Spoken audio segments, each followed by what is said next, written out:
Georges, what have we got ourselves into? I just heard the front door close. Maldowski's coming. Put everything back in order, quick! Right.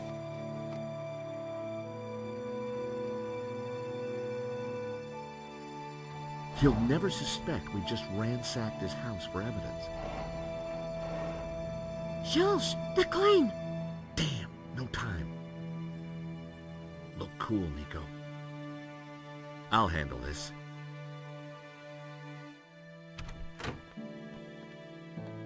I apologize for the lengthy wait. As you can imagine, my time is at a premium. That's fine, Mr. Maldowski. I think we're almost finished anyway. And payment? Very soon, monsieur. Very soon. Is there anything else I can assist you with?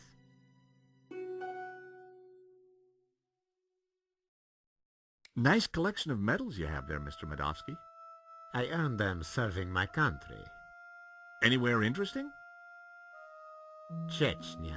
Ever been there? No, can't say I've had the pleasure. Is that a first edition of War and Peace? Of course. Printed in 1869. A great year for my country's literature. And Tolstoy is the master. Is that a picture of you with Colonel Gaddafi? A deeply wonderful man. He was a great fan of the Impressionists. Well, he certainly left quite an impression on Libya. So this Hobbs guy, good friend of yours, is he? No, we simply have a business arrangement. We've been through this already. So, what brought you into the art business, Mr. Maldowski? Oh, an eye for great artists, an appreciation of fine culture, and a love of what you Americans call the greenback. You must be upset at the theft of La Maldicion.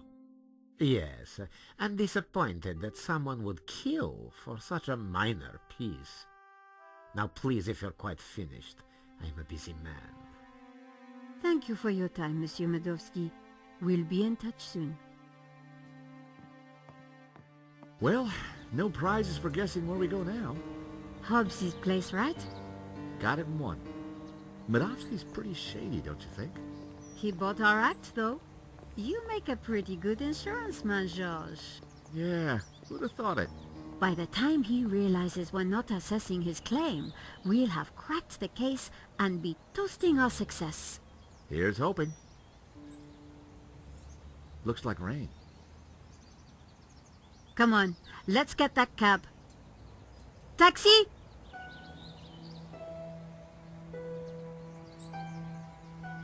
I think we just stepped off the London tourist trail. I guess this Hobbs character doesn't like visitors.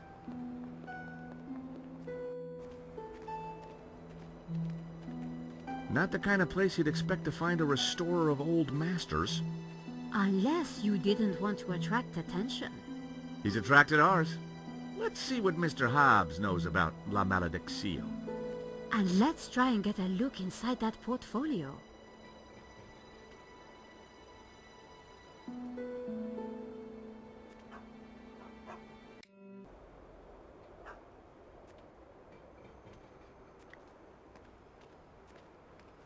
The door was locked. Looking through the window, I could see that there was nothing in the van.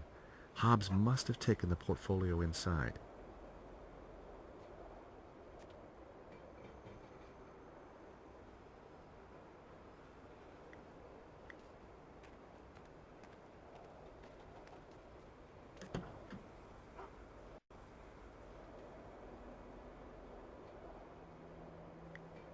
Slasha.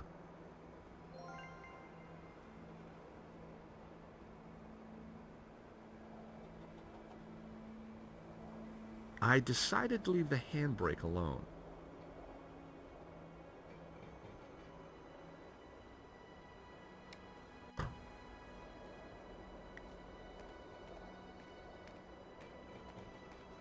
The hood was definitely stuck. The large dumpster was full of garbage.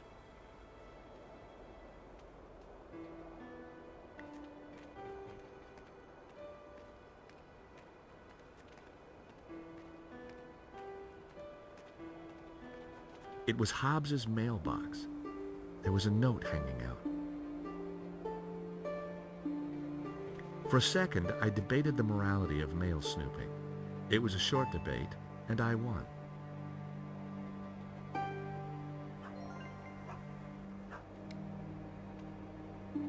I decided to open the letter. Dear Mr. Hobbs, due to previous incidents, we are writing to inform you that we will no longer be sending models to your address.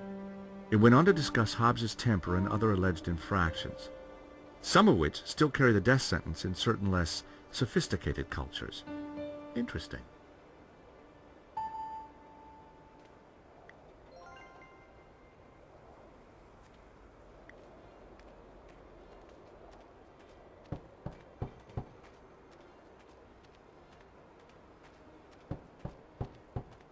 I don't think there's anyone home. There's a light on upstairs.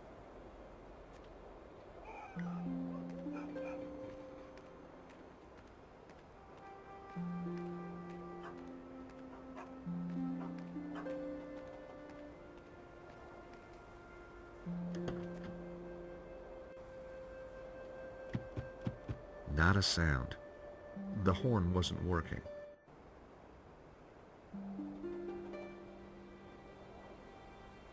I popped open the van's hood.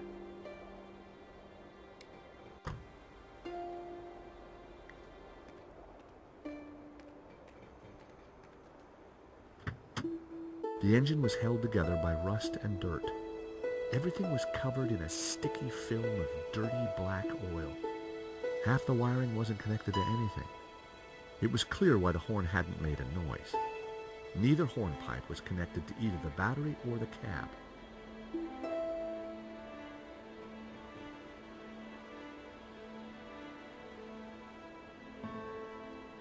A bundle of wires came into the engine bay from the dashboard. Many of the wires seemed to lead nowhere. It was the van's engine. I didn't really have any reason to sabotage it. A bundle of short, severed wires was connected to the battery. None of the wires were connected to anything.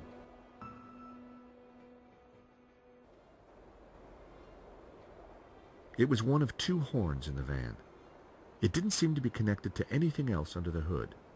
Two wires hung loose from it.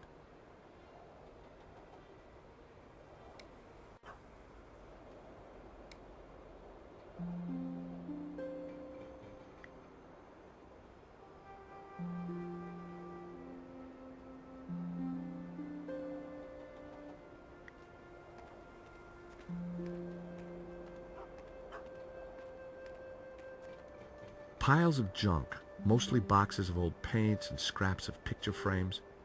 Mixed in were wires, cardboard, and some dubious-looking old clothes.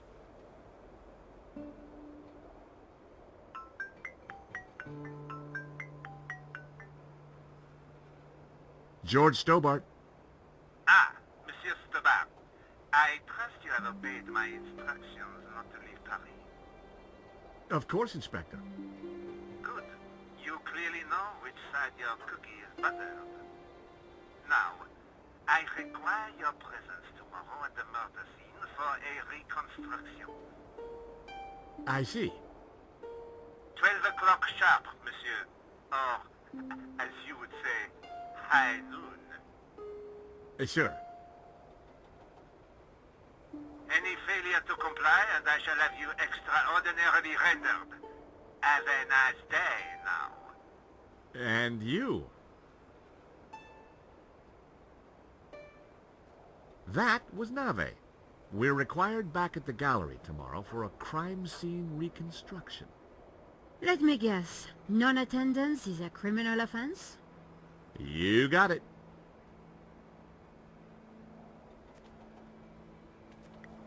I had found just what I needed. 2 lengths of wire.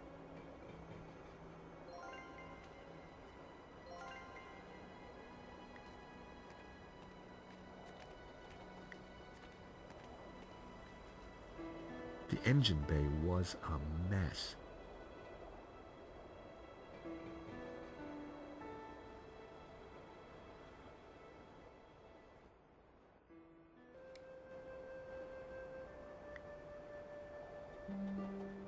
I used the wire to join the battery to the horn.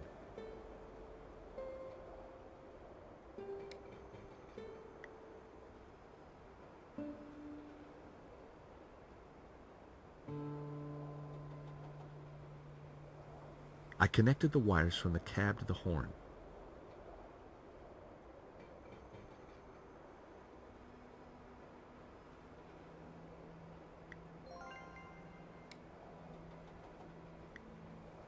I snipped the wire in half.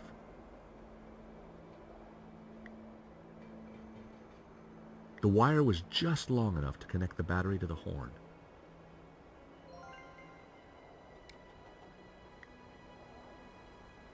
That wire wasn't long enough to reach between the 2 horns.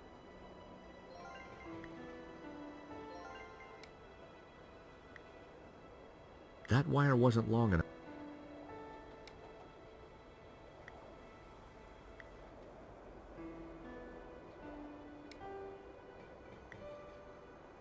I connected the wires from the cab to the horn.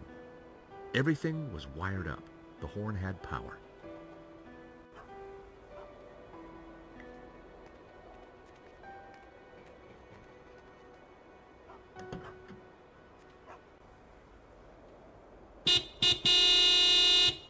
I figured that should get Hobbs' attention. All right, hold your blooming horses. What are you up to with my van? Hello there. We fixed your horn. So I hear. Now what are you doing in my yard?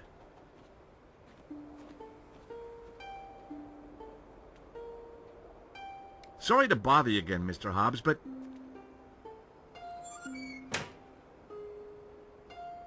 Well, that could have gone better.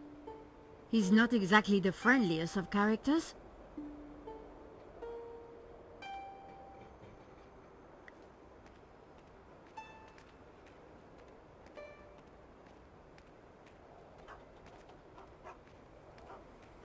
I'd pounded that door until my hand hurt. We were going to have to find another way to attract Hobbs' attention.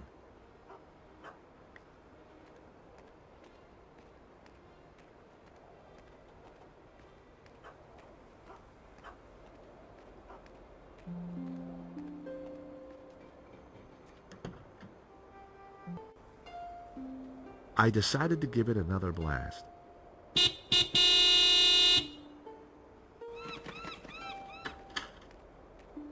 You two again? What is it this time?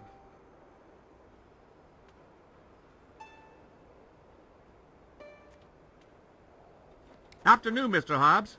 We're from the model agency. About blooming time. I'm on a deadline. You better come up.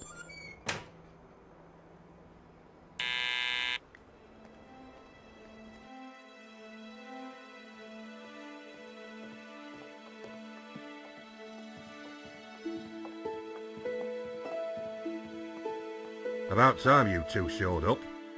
Hello, Mr. Hobbs. I was just wondering if... Can it, Goldilocks? I don't have time for chit-chat. Just get undressed behind that screen. Undressed? That was the deal. An extra 20 quid because I need you with your kit off. The studio was freezing.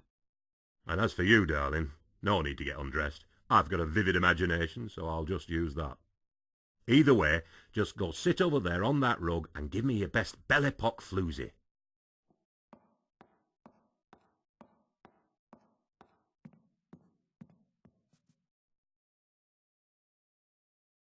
That's perfect. Just hold it there. Nico made for a good distraction. I just needed to figure out how to get a look inside that portfolio.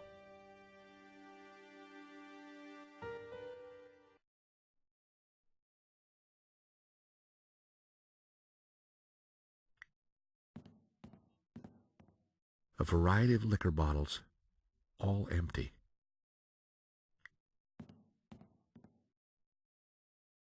Hey, I'm still drinking that.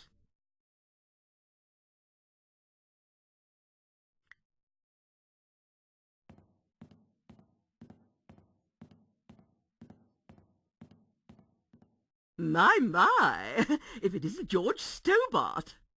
Lady Piermont! Oh my! You're... Naked?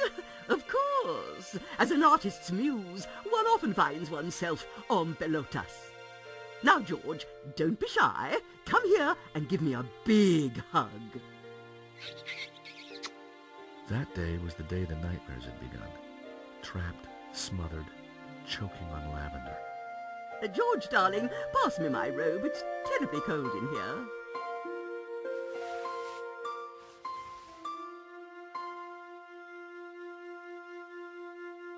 Oi, what are you doing with a blooming robe on?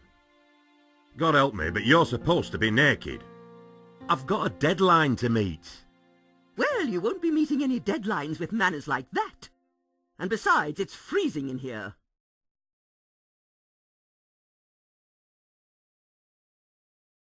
Lady Piermont and I had met before. She was larger than life, in every way. Lady Piermont. Oh, George, be a darling and sort the heating out in here. I'll see what I can do.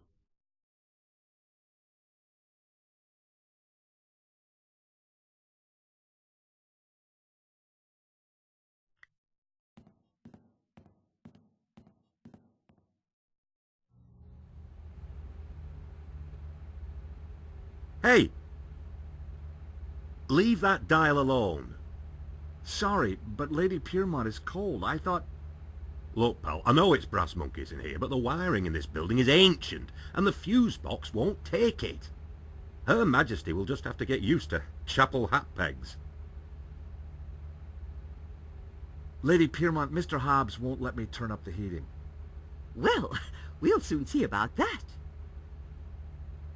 Oh, crumbs. If you do not adjust the heating, I shall refuse to cooperate. Lady Piermont, it's the circuits. They won't take the strain. You know what old buildings are like. In which case, I see no reason for this session to continue. Whoa, Lady Piermont, let's not be too hasty. I'm sure I can accommodate your needs. Good. Perhaps you can start by letting George here turn up the heating. Oh, go ahead then, but be careful. The power in here is temperamental.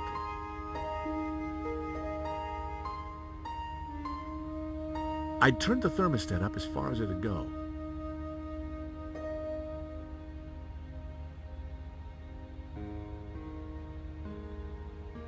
I wondered if the suspicious wiring could be used to my advantage.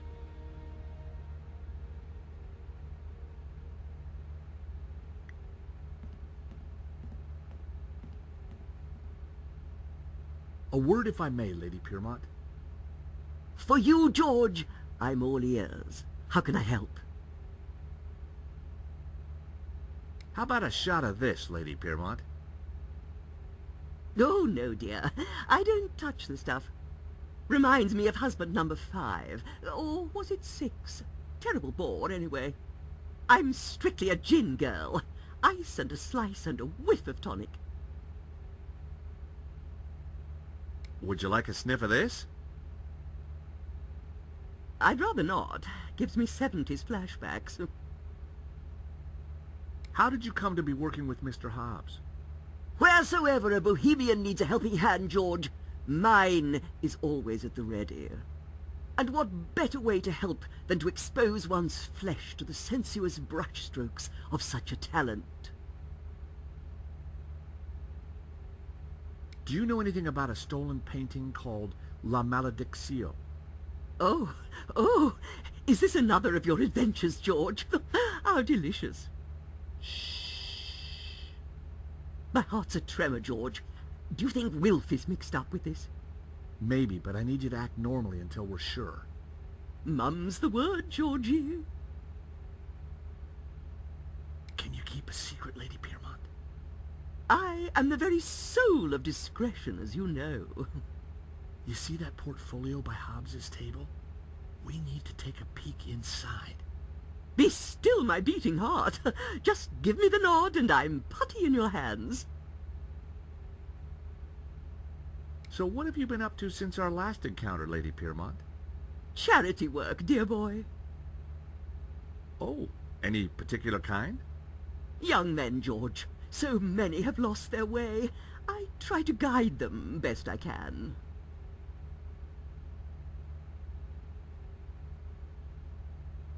That's all for now.